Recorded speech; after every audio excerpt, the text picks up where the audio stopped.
5 a.m., September 10th, 2025. Feodosia, Crimea. The operator's night had been ordinary. Coffee gone cold, the hum of electronics, the steady glow of the S-400's console. Then 3 red blips appeared. Small, fast, and impossibly real. Speed, approximately 590 miles per hour. Trajectory, inbound toward Soniakna Dolina, the $1.5 billion munitions depot that sat like a sleeping dragon on the map. If those missiles hit, the depot's stockpiles would cook off in a chain reaction that could silence an entire front line for weeks. For a heartbeat, the man felt the calm a $500 million S-400 should give him. This system was designed to swat jets out of the sky and erase subsonic threats like flies. To his mind, this looked like a routine interception. Sniper rifles for fish. Lock, track, intercept. End of story. Except it wasn't a fair fight. What he could not see from his console was the 6-month operation that birthed these 3 flamingos. This wasn't simply a strike. It was the final act of patient surgical work. Suppression of enemy air defenses. A campaign designed to strip the S-400 of its eyes, its backup, and its context. Weeks earlier, Ukrainian teams had methodically hunted and degraded 25 support air defense nodes across Crimea. Short-range radars, relay posts, panzer batteries, electronic warfare outposts. Each removal left a hole in what had once been an iron web. The S-400, formidable on paper, had been coaxed into solitude. Like a king left unguarded on the chessboard, it was about to be tested. In a bunker near Odessa, the Ukrainians weren't watching to see whether the missiles would hit. They were watching to see how the S-400 would react. Every reaction was data, detection frequency, the precise delay between sighting and missile launch, the target priority logic. The first wave, 3 Flamingo missiles, was intentionally sacrificial. Shoot them down, the Ukrainians reasoned, and you reveal your secrets. Let them pass, and you show weakness. Either result gave Kiev something priceless, real-world signatures and timings to feed into the next phase. At 4:59, telemetry lit up in the Ukrainian control room. The 3 missiles were airborne from launch site Alpha. In Feodosia, the S-400 operator readied the sequence he'd rehearsed 1,000 times. He did everything by the book: radar polarization, emitter search, target filtering. He expected a textbook interception. What the operator did not expect was the electronic fog descending in the seconds afterward. A Ukrainian NATO-grade EW suite, positioned miles away, began to broadcast a forest of false returns. Hundreds of ghost targets, each screaming for the S-400's attention. It was a high-stakes game of Marco Polo. Make the giant shout "Polo" so the hunters can hear the echo. Those first moments, detection, delay, the burst of missiles from the S-400, were the variables Kiev needed. Every flare, every microsecond of lag ripped open an algorithm's trade secret. That data would be turned into weapons. On the other side, the Russian operator felt confident. Green lights marched across his screen. He launched twin interceptors, 48 N-6DM missiles, each $1 million answer to $1 million problem. One Flamingo vaporized in a blinding flash. A second plunged into a Panzer S-1's deadly shrapnel field. The bunker erupted in the quiet, savage joy of 2 for 0. But Guerra is written in layers. While the crew in Feodosia cheered, Ukrainian counters had already moved down the board. Recon radars pinged the launch points, fighters scrambled, Lancet drones accelerated, and a second, far more complex choreography began to unfold. This was not a mere skirmish.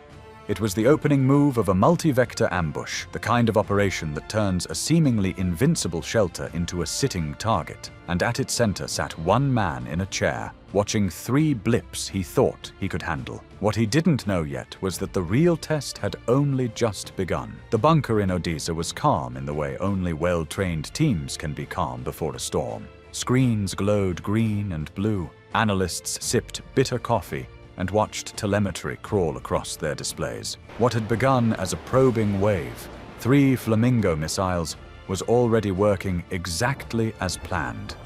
It was a live test, and every flash, every ping, every microsecond of delay was being recorded and analyzed. Back in Feodosia, the mood had changed from clinical to confident. The S-400's operators thought they had proved the system's worth. In their view, The script had played out perfectly. The radar woke, the tracking locks appeared, 2 interceptors flew, and the first threats vanished in fire. But Kiev had not expected perfection. They had expected answers, and they got them. The data stream told a story. The S-400's exact emission frequencies, the milliseconds between detection and launch, how the fire control system prioritized threats. More importantly, it exposed how the S-400 behaved when its supporting network, the short-range radars, Panzer batteries, and EW relays, was under pressure. That was the hidden variable Ukraine needed. The first 2 Flamingos had been sacrificed, yes, but the payoff was a detailed map of the enemy's reflexes. Seconds later, the chessboard shifted. A counter-battery radar near the front line, the type that doesn't search the sky for missiles, but scans the Earth for launch flashes, caught the flare from the Ukrainian launch. Coordinates spat out,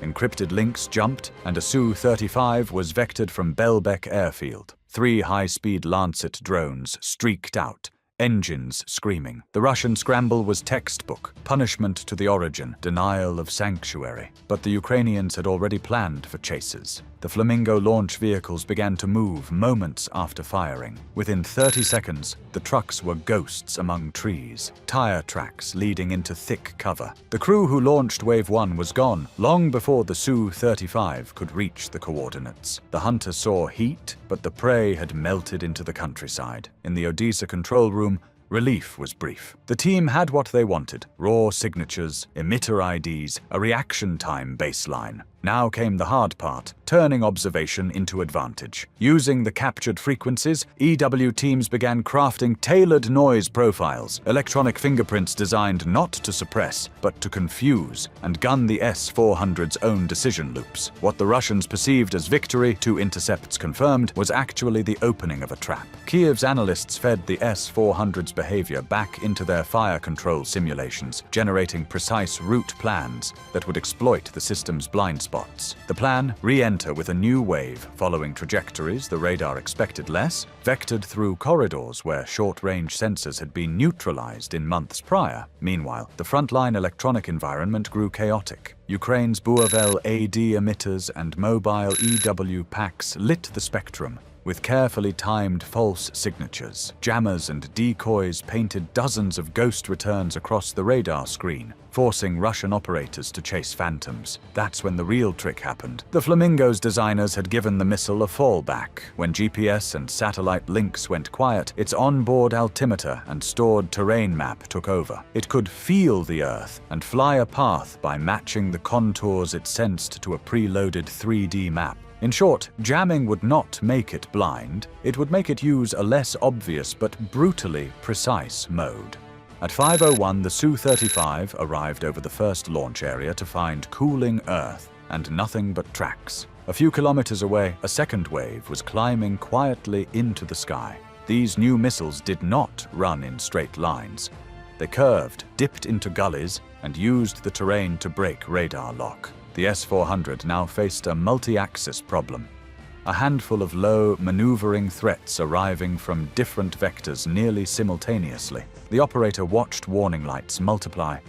Computers that earlier ran like clockwork now hesitated. The Panzer S-1 and nearby short-range batteries fired, but their missiles were answered with cunning, pre-programmed evasive maneuvers, and alternative guidance modes. One missile would slip through, while others drew the interceptors away. By the time the S-400 crews realized the scale of the deception, their screens were cluttered, their rules for engagement conflicted, and their reaction time, the precious gap Ukraine had logged and exploited, had become a liability. The first perfect interception had given them data. The second, more complex phase would test whether a single, expensive shield could survive a campaign designed to blind and divide it. The next seconds would be decisive. Ukraine had bought a battlefield lesson with 2 missiles. Now it intended to spend the knowledge wisely. At 5:02 a.m., the battle entered its next act. The S-400 crew in Feodosia leaned forward, straining at screens that now showed chaos.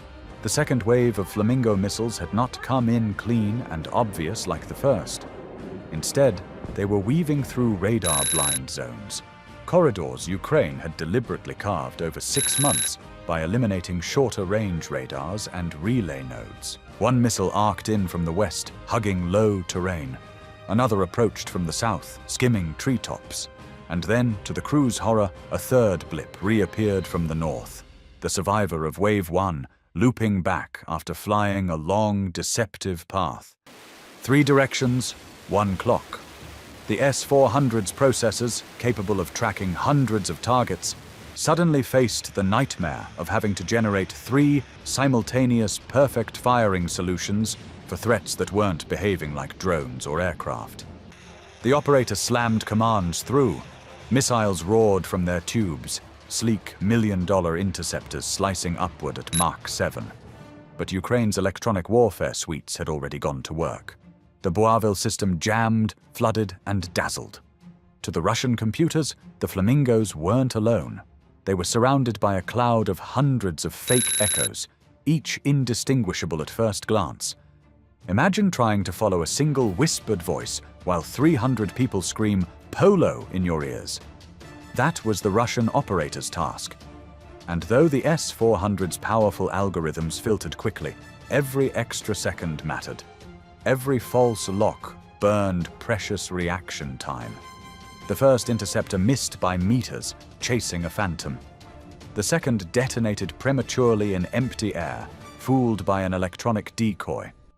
The third chased true, but the Flamingo it targeted had already been programmed to jink violently at the predicted interception point, a pre-planned sidestep that left the Russian missile knifing through nothing. For the Russians, confidence began to erode.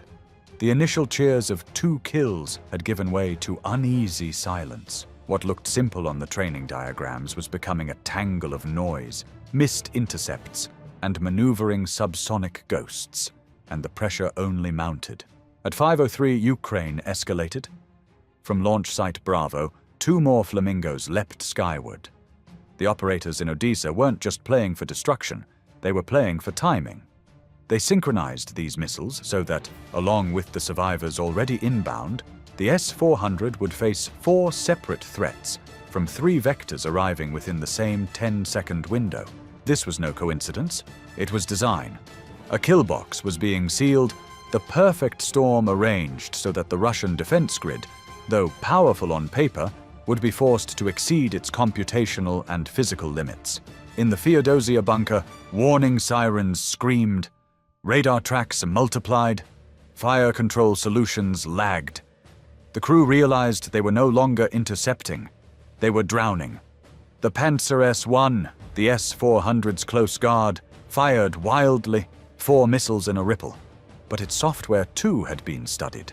The Flamingos anticipated the volley, swerving aside in a maneuver almost mocking in its precision.